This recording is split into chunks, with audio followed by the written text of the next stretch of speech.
பரப்பளவில் பெரிதாக இருக்கும் சேலம் மாவட்டத்தை இரண்டாக பிரித்து ஆத்தூரை தலைமையிடமாக கொண்டு புதிய மாவட்டத்தை உருவாக்க வேண்டும் என பல்வேறு தரப்பினரும் கோரிக்கை விடுத்துள்ளனர். இதுகுறித்த ஒரு செய்தி தொகுப்பை பார்க்கலாம். சேலம் மாவட்டத்தின் தற்போதைய மக்கள் தொகை 34.82 லட்சமாக உள்ளது. இதில் அதிக மக்கள் தொகையை கொண்ட நகராட்சியாகவும் மாவட்டத்தின் இரண்டாவது பெரிய நகராகவும் ஆத்தூர் விளங்கி வருகிறது.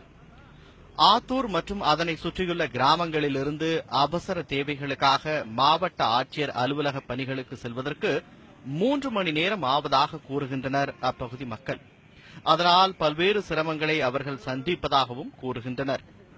எனவே ஆத்தூர் மற்றும் அதனை சுற்றியுள்ள கெங்கவல்லி, பெத்தநாயக்கன் பாளையம் உள்ளிட்ட ஊராட்சி ஒன்றியங்கள், நகராட்சி, பேரூராட்சிகள் மற்றும் 130 ஊராட்சிகளை இணைத்து ஆத்தூரை தலைமையிடமாக கொண்டு புதிய மாவட்டம் அமைக்க வேண்டும் என்ற கோரிக்கை தற்போது எழுந்துள்ளது. அதன் ஒரு பகுதியாக அண்மையில் சுதந்திர தின விழா அன்று கிராம சபை கூட்டத்தில் தனி மாவட்டமாக அறிவிக்க வேண்டும் என தீர்மானம் நிறைவேற்றியுள்ளனர். ஹெட் குவார்டர்ஸ் இல்லாத ஒரு காரணத்தினால பாத்தீங்கன்னா இந்த பக்கம் கூட்டுரோடு வரைக்குமே சேலம் டிஸ்ட்ரிக்ட்ல வருது. இந்த சைடு பாத்தீங்கன்னா வீரகனூர் வரைக்குமே சேலம் டிஸ்ட்ரிக்ட்ல வருது. சோ இங்கிருந்து ஏதோ ஒரு முக்கியமான விஷயம் தேவைப்பட்டாலும் நாங்க சேலம் தான் போக வேண்டியிருக்கு. கிட்டத்தட்ட இங்கிருந்து பாத்தீங்கன்னா ஒரு 50-55 கிலோமீட்டர் டிராவல் பண்ணி போற ஒரு கண்டிஷன் இருக்கு. தொழில் வளர்ச்சி மற்றும் பொருளாதார ரீதியில் வளர்ச்சி பெற ஆத்தூருக்கு தனி மாவட்ட அந்தஸ்து வழங்க வேண்டும் என கூறுகின்றனர் அப்பகுதி மக்கள். கடலூர் மேட்டூருக்கு இடையே அதிக போக்குவரத்தும் நடைபெற்றுக் கொண்டிருக்கிறது. கடலூரில் துறைமுகம் இன்னும் விரிவாக்கும் பட்சத்தில் அதிகப்படியான தொழில் வளர்ச்சி ஆத்தூரை சுற்றி நடக்கும் என்று நாங்கள் எதிர்பார்க்கிறோம். ஆகிய காரணங்களால் ஆத்தூரை தலையிடமாக கொண்டு புதிய மாவட்டம் உருவாக வேண்டும் என்பது இந்த பகுதி மக்களின் நீண்ட நாள் கோரிக்கை. மரவள்ளி கிழங்கிற்கு பெயர் போன பகுதியாக உள்ள ஆத்தூரில்தான் சேலம் மாவட்டத்தில் உள்ள 80% மரவள்ளி கிழங்கு ஆலைகள் இயங்கி வருகின்றன. இந்தியாவின் சேகோ உற்பத்தியில் 60% ஆத்தூரில் இருந்துதான் கிடைப்பதாக கூறுகின்றனர் விவசாயிகள். தங்களுக்கான நலத்திட்டங்களை முழுமையாக பெற்று பயன் தரவும், சேகோ உற்பத்தியில் தனி அங்கீகாரம் பெறவும் தனி மாவட்டமாக அமைக்க வேண்டும் என கூறுகின்றனர் விவசாய சங்கத்தினர். நம்ம தமிழகத்திலே இரண்டாவது மிகப்பெரிய சந்தை தலைவாசல் பகுதியில் இருக்கு, காய்கறி சந்தை. அதனுடைய உற்பத்தி கேந்திரமா பாத்தீங்கன்னா இந்த மலைவாழ் மக்களோட பயிர் செய்யும் அந்த முறை இருக்கு.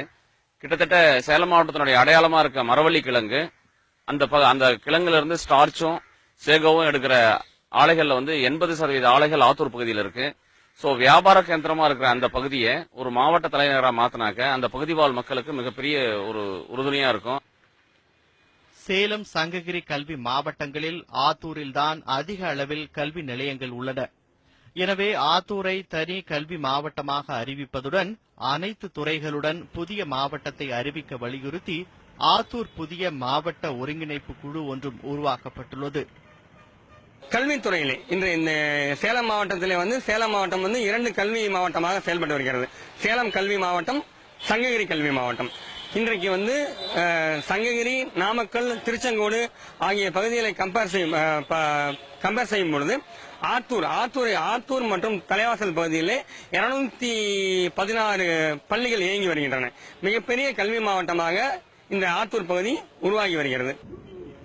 கள்ளக்குறிச்சி மக்களவை தொகுதியில் இடம்பெற்றுள்ள ஆத்தூர், கெங்கவல்லி, ஏற்காடு சட்டப்பேரவை தொகுதிகளையும் விழுப்புரம் மாவட்டத்தின் சில தொகுதிகளையும் கொண்டு ஆத்தூர் மாவட்டம் உருவாக்கப்பட்டால் தொழில் வளர்ச்சி மேம்படும் என்பதே ஆத்தூர் பகுதி மக்களின் ஒட்டுமொத்த எதிர்பார்ப்பாக உள்ளது.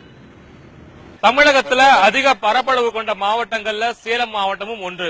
சேலம் மாவட்டத்துடைய முக்கிய நகராட்சியாக விளங்கிட்டு இருக்கிற இந்த ஆத்தூர் நகராட்சியை தனி மாவட்டமாக பிரித்து வழங்க வேண்டும் என்பது பல ஆண்டு கோரிக்கையா இருக்கு. அரசு சார்பில் வழங்கப்படுகின்ற அனைத்து நலத்திட்ட உதவிகளும் முழுமையாக இந்த கிராம மக்களுக்கு கிடைக்கப்பெற வேண்டும் எனில் ஆத்தூரை பிரித்து தனி மாவட்டமாக அறிவிக்க வேண்டும் என்பது ஆத்தூரை சுற்றி உள்ள கிராம மக்களின் கோரிக்கை.